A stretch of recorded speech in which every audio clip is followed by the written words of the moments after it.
तो दोस्तों एक बार फिर से ऐसा लग रहा है कि भारतीय सेना बांग्लादेश में घुसेगी और पाकिस्तान के खिलाफ ऑपरेशन चलाएगी। शेख हसीना के देश छोड़ने और प्रधानमंत्री पद से इस्तीफा देने की खबरों के बीच सड़कों पर उतरे प्रदर्शनकारी जश्न मनाने लगे और कई प्रदर्शनकारी ढाका में प्रधानमंत्री आवास में भी घुस आए। ऐसा लग रहा था कि वे सभी बांग्लादेश की विपक्षी पार्टी के कार्यकर्ता हैं। बांग्लादेश की प्रधानमंत्री शेख हसीना ने 5 अगस्त को देश में हो रहे हिंसक प्रदर्शनों के बीच अपने पद से इस्तीफा दे दिया।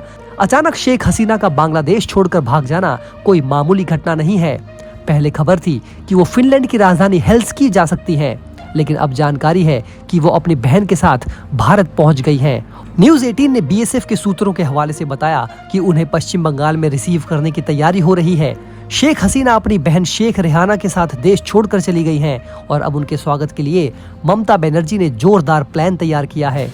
शेख हसीना के ढाका से भागने की तस्वीरें और वीडियो भी सामने आए हैं, जिसमें कई गाड़ियां और एक हेलीकॉप्टर दिख रहा है। इसी हेलीकॉप्टर में शेख हसीना और उनकी बहन के देश छोड़ने की खबर है, लेकिन इन सभी वीडियो और फोटो को हम प्रमाणित नहीं करते हैं। दूसरी तरफ एक और तस्वीर में कई प्रदर्शनकारी ढाका में प्रधानमंत्री आवास में घुस गए और हसीना के देश छोड़ने पर जश्न मना रहे थे। बांग्लादेशी मीडिया के मुताबिक सेना प्रमुख जनरल वकीरुज्जमान सेना मुख्यालय में विभिन्न राजनीतिक दलों के नेताओं और नागरिक समाज के सदस्यों के साथ बैठक कर रहे हैं। इस बैठक में बांग्लादेश के बड़े बड़े दिग्गज प्रभावशाली व्यक्ति शामिल हैं। सेना प्रमुख ने प्रेस कॉन्फ्रेंस में ऐलान करते हुए कहा कि अब वो बांग्लादेश को चलाएंगे। इस तरह से बांग्लादेश में एक अंतरिम सैन्य सरकार का ऐलान हो चुका है।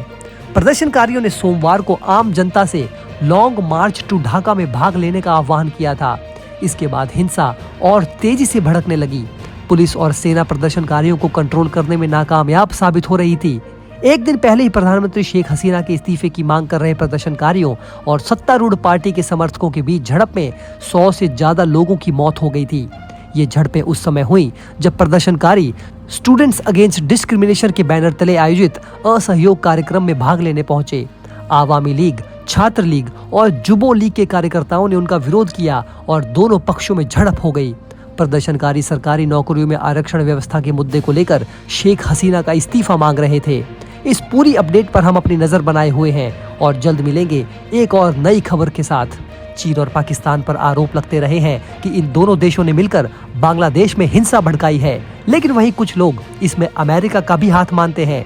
1971 के बाद एक बार फिर से बांग्लादेश की प्रधानमंत्री शेख हसीना पूरे परिवार के साथ अपनी जान बचाने के लिए भारत आ चुकी हैं। कुछ रिपोर्ट के मुताबिक पश्चिम बंगाल में ममता बनर्जी ने उनका भव्य स्वागत किया है और अब जल्द ही मिलिट्री हेलीकॉप्टर से वो दिल्ली पहुंचेंगी।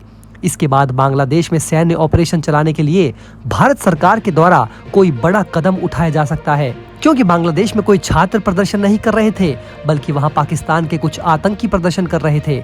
ऐसा बांग्लादेश के प्रधानमंत्री का कहना है। लेकिन कुछ रिपोर्ट के अनुसार सेना के बड़े बड़े अधिकारी भी छात्रों के साथ प्रदर्शन में शामिल हो गए थे, जिसके कारण सिचुएशन आउट ऑफ कंट्रोल चली गई और शेख हसीना को इस्तीफा देना पड़ा। एक तरफ रूस युद्ध में फंसा हुआ है, जिसका फायदा उठाकर ये माना जा रहा है कि अमेरिका ने 1971 का बदला लेते हुए बांग्लादेश में दंगा भड़का दिया था। हालांकि इसकी कोई सबूत या पुष्टि नहीं है, लेकिन बांग्लादेश में जिस प्रकार हाल ही में चुनाव संपन्न हुए थे और चुनाव में धांधली की गई थी, उसे देखकर अमेरिका बेहद नाराज था।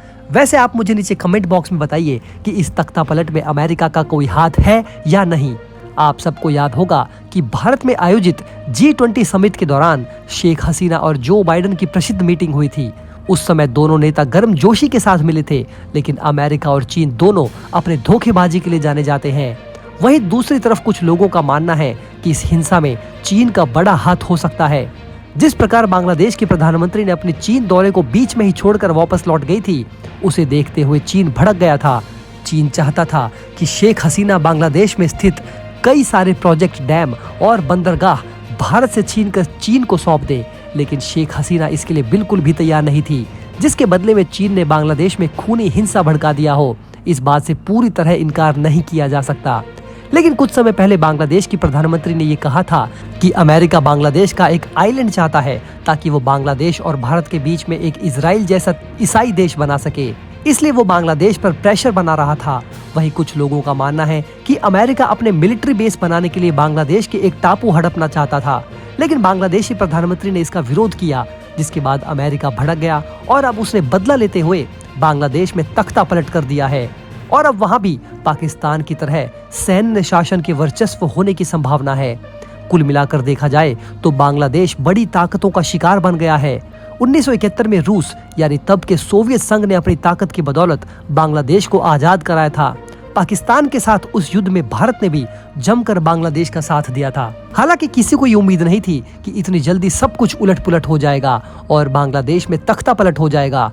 इसके साथ ही जिस प्रकार शेख हसीना ने इस्तीफा देकर अपने बहन और परिवार के साथ देश छोड़कर भागी है, उसे देखकर भी बेहद हैरानी होती है, क्योंकि उनके भागने के बाद प्रदर्शनकारी न केवल पीएम हाउस के अंदर पहुंचे थे, बल्कि उनके पिता की मूर्ति को भी तोड़ दिया गया है। माना जा रहा है कि बांग्लादेश इस वक्त पूरी तरह सेना के कंट्रोल में जा रहा है और यही अमेरिका चाहता भी था, लेकिन भारत ये होने नहीं देगा और अंत में भारत शेख हसीना को बचाने के लिए बांग्लादेश में कोई बड़ा ऑपरेशन कर सकता है।